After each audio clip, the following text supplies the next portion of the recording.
Thank you for joining us today on the At the Table podcast, where I strive to encourage and equip you on your journey to know and follow Jesus Christ. This week on the At the Table podcast, I'm going to look back at the first 49 episodes as we celebrate number 50 today. I'm going to look ahead at the future of this podcast, and then I'm going to reflect on last week's message given by one of our elders, RJ Amatangelo. Without further ado, let's get started.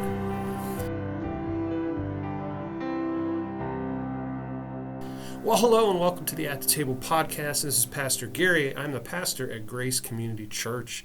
This is hard to believe, but this is episode number 50. I've been at this since May of 2024, and it doesn't sound like a big deal in some arenas, but I know that in podcast, it is a big deal. So what I am going to do today is reflect a little bit on those first 50 episodes, give you a sneak peek at some of the ideas I have for the upcoming episodes, and then we're going to dive into this week's actual episode.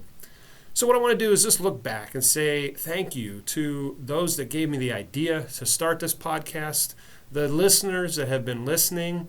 We have not grown tremendously, but that's okay. God gave me this vision to do this podcast when I started the new series titled God's Big Story, and you can go back to episode 1 and 2 and see what that was all about.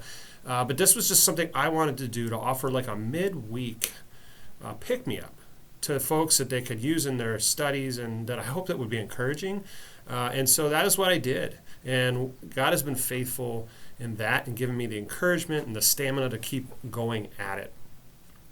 Something new that I'm trying today, and I'm not sure how well this is going to work, is I'm recording this as a video as well, just a real simple setup to just try to grab something. So hopefully, if that goes well, it'll be linked in the show notes or in the link on our podcast on our website. So you can check that out, gccofalliance.org, and click on the At the Table link at the top.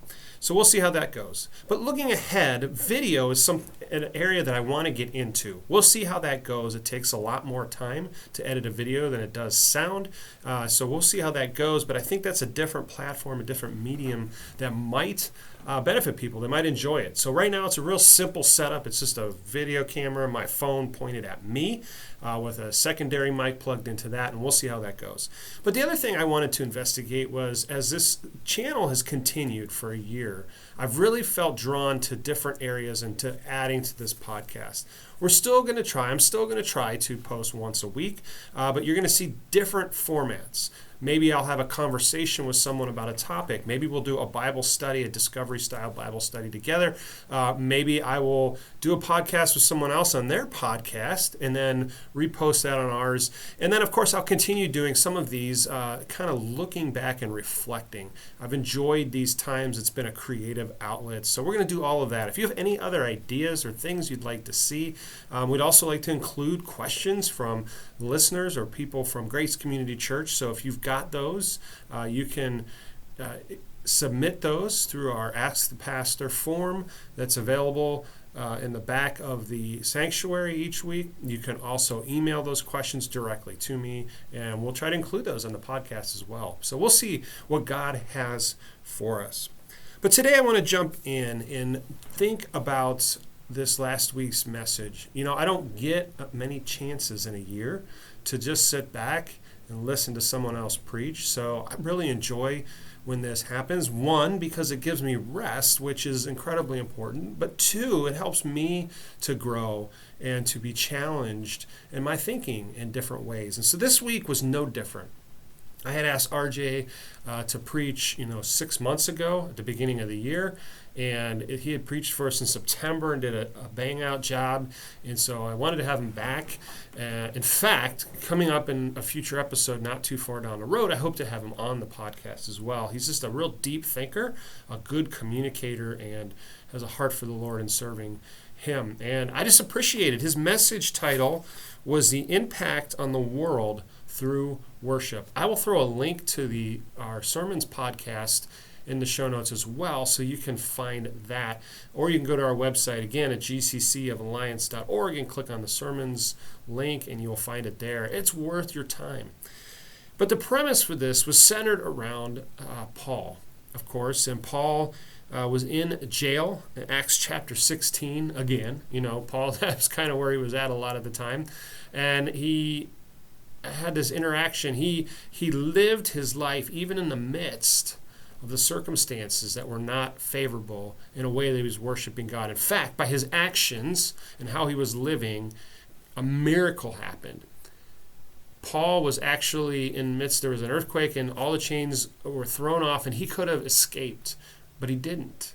And because of his actions of worship and attentiveness to what God was doing, the Philippian jailer and his entire family came to know the Lord. And this was just really an amazing thing, right? This was this idea that by the way we live our life, it can be an act of worship. See, Paul was worshiping God in the prison, and we realized that in the midst of this message that the worship of Paul towards God affected other people. And because of that, God worked in their life in the midst of their circumstances. And when it hit me, it struck me. And listen, I know that how we approach life and how we respond is under our control. But so many times, I let my circumstances dictate my worship. I let my circumstances dictate how I respond, rather than my worship being in spite of or in a response to what God has done, not necessarily my circumstances at the moment. And it was just a good reminder. And this idea that worship is something else that he went on to talk about, and we know this as followers of Jesus, but worship is how we are to live life. Another phrase he used that I really liked was that worship is not something that should be turned on and off. The reality is that our life, we are worshiping something, regardless of what the circumstances are. Maybe it's an idol in our life. Maybe it's something that we shouldn't, along those lines. But we're not worshiping, if that makes sense. So even when we're in a crummy situation and we are, our circumstances of our life are not going the way we want, we may not be actively worshiping God, but we may, and we most certainly are worshiping something in our life. So it's not something that could be turned on and turned off. And then another example he shared about worship and how we live our life as being a reflection of our relationship with God was Daniel chapter 3, where Shadrach, Meshach, and Abednego, and this is a common story that we've heard many times before, the fiery furnace, right? So these Shadrach, Meshach, and Abednego, which by the way were exiles from Israel in a foreign land, and the king at the time was created an idol and said anytime, a statue of himself, anytime that you hear the trumpet sound, you are to bow down immediately. Well, Shadrach, Meshach, and Abednego, followers of the one true God, realized that they can't have another God in front of their God, and they could not bow down. And so the king got very angry and says, you need to bow down. I'm going to give you one more chance. And in that encounter, they say basically this statement, because they realize if they don't bow down, they're going to be thrown into the fiery furnace and killed. And they said, our God will rescue us. Our God will. He is able. But even if he doesn't, we're not going to bow down and worship you. And so the king gets so angry and turns the fire furnace up. It's so hot, in fact, so hot that the guards throwing Shadrach, Meshach, and Abednego into the fire died themselves. And in just a moment, they realized, the advisors of the king, they realized that the three men weren't dead and they were standing up.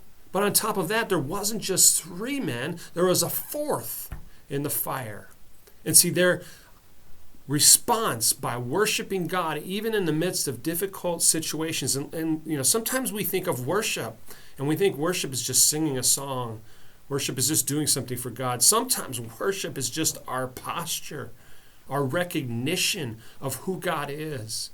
And Shadrach, Meshach, and Abednego, understood who their God was, and they were standing up for him. And they said, he's no matter what, even if he doesn't rescue us, even if he doesn't, we're not going to bow down to you.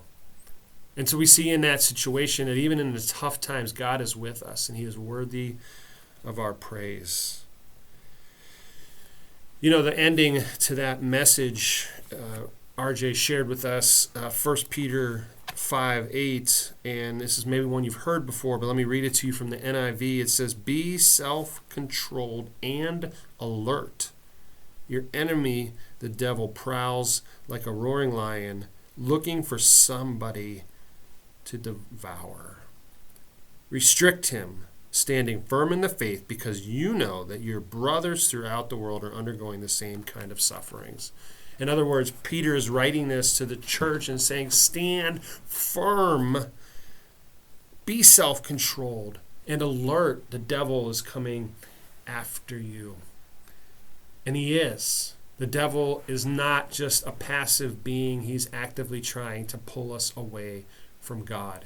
And when worship is happening with how we live our life, with how we serve God, with how we serve him in church, how we love others, how we stand for his truth, you will be attacked. That's why Peter's saying, stand firm, have self-control, and be alert. Your enemy, the devil's coming after you. Restrict or resist him. Resist. Worship God. Stand for him. And you know, this is an area that hits hard for me because I don't know about you, but sometimes I go through seasons of life where things are smooth. Now, I'll admit, not very often, but there are times when they're smooth, and sometimes I have to stop myself and go, am I worshiping God? Am I putting him first? Am I serving him? Because, you know, if you're not experiencing pushback in some capacity, if you're not experiencing the devil coming after you, then maybe, just maybe, it's because you're of no threat to him. Maybe it's because you're not resisting. Maybe it's because you've trotted off the beaten path a little bit and you're kind of making your own way. Or maybe it's even because you're getting distracted from what God has called you to do and placed in your life, and you're trying to go your own way. And listen, I'm not here to beat anyone up over this. I'm not trying to put anyone down. I'm just asking the question because God's pointing at me sometimes. I came across this book called Undistracted by Bob Goff. It was recommended to me by my brother. The author was at any rate. And I just was drawn into the book right away. He's a very good storyteller.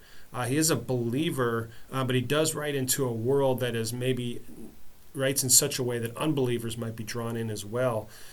He doesn't shy away from the gospel in any way. But anyways, he talks about this idea of being undistracted and what stops us from being distracted. Or maybe asked a better way, what distracts you in your life?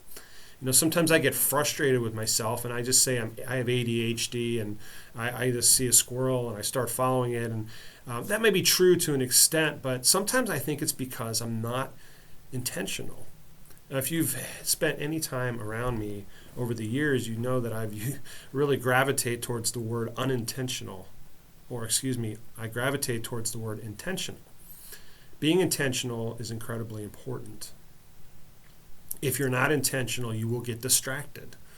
And it just dawned on me as I'm reading this book in the last 2 weeks that this book's talking about exactly the same thing. Sometimes I live a distracted life. You know, there's a lot of things going on in the world today. There's a lot of things that are easily distracting me if I'm not staying intentional and following God and realizing my life is a life of worship. See, God has called me to a purpose. He's called me to where he's called me intentionally to use me to spread his gospel, but to also to reach and teach others. He's called me to help, encourage, and equip. That's kind of my tagline now for everything. I'm wanting to encourage and equip you on your journey to know and follow Jesus Christ. That's what we're all about at Grace Community Church. Well, sometimes I forget that is what I'm all about as a person as well. That's what I'm all about as a father. That's what I'm all about as a husband. That's what I'm all about as a friend. Maybe that's what I'm all about in a moment in counseling. And see, the larger thing that God has called me to, he's given me that purpose. And sometimes I deviate from that a little bit for good things, ministries. I love to get involved with new ministries, but sometimes those new ministries take time away from what my primary purpose is. You know, one of the things that really hit me in Bob Goff's book, Uninterrupted, Undistracted, was this idea of people. And sometimes as a pastor, I fall into this trap too.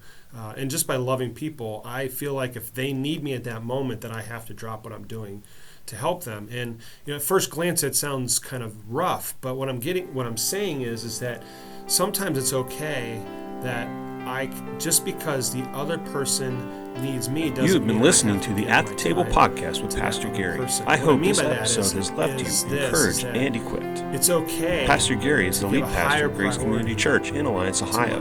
To learn more about the church, the ministries at the church, or to give to support Grace Community Church, you can follow the links in the show notes or go directly to gccofalliance.org. They have a higher level Have a blessed day.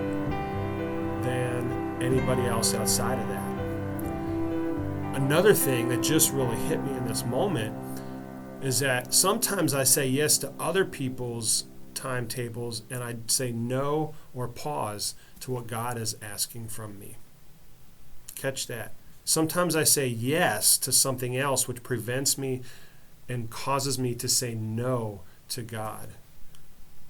Because let's be real, if we're doing priorities here, my first relationship is a relationship with Jesus Christ and God, and seeking him with all I am. And he's going to use me then in the other primary relationships like my marriage, my family, the elders, the members of this church. Like that needs to be the top 5 right there, right? That needs to be the top 5. And so it's okay for me to say no to good things outside of that region. And that's hard for this people pleaser to do. It is hard to do. But it all comes back here to then, let me wrap up today. It's about being intentional. It's about living a life of worship. It's about living in such a way that we are worshiping God with all that we are. It's about taking it back to him. You know, John chapter 15, Jesus tells his followers that, you need to remain in me. You need to abide in me. You need to stay close to me. You need to draw strength from me. You need to be in me, in him. And that is no different for us today. Our first relationship, our first priority is always going to be our relationship with the Father because of what Jesus Christ did through the power of the Holy Spirit. Then we're going to start working our way out to our relationships with maybe our spouse, our family, our church, and then from there. I don't know if any of this makes any sense, but I'm excited about this. I hope that this message, this content today is an encouragement and has helped equip you on your journey to know and follow Jesus Christ. And until next time, we'll see you later.